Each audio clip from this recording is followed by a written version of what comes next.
And after you just select this, it's gonna tell me what you need to make, and then don't need to make it by going to the building. So it's going to be like this. Oracle.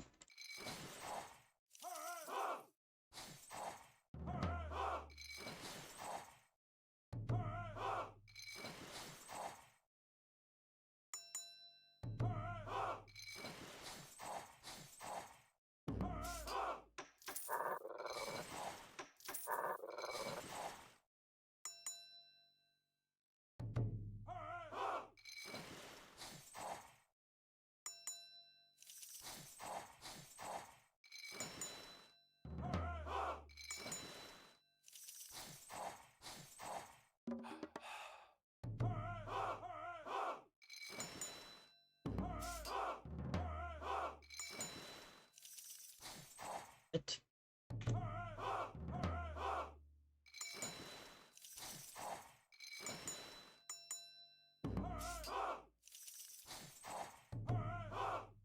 Okay.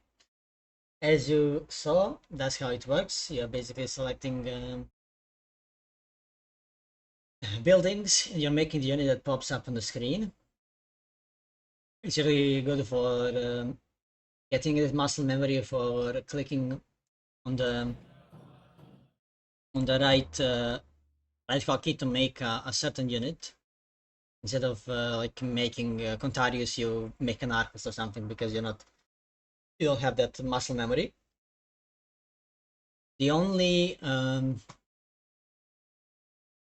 thing that I don't really like about this is that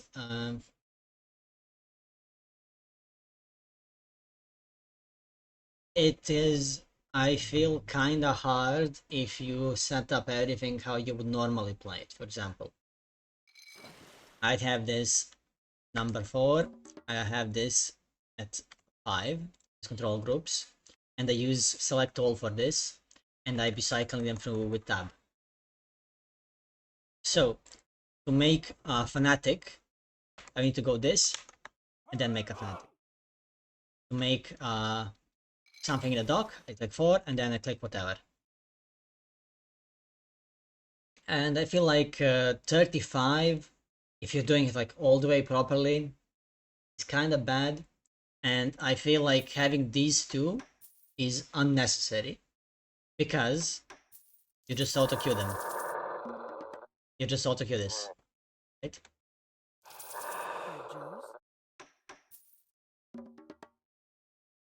You're just auto queuing citizens and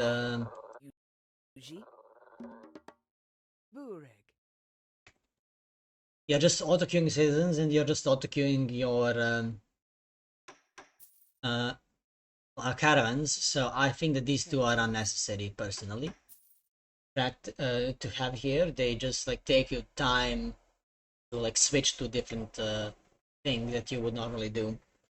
But overall, it's really good. I like the Hotkey Trainer for the buildings much more. But if you're struggling to place like correct buildings, make right units, this is the best place to train it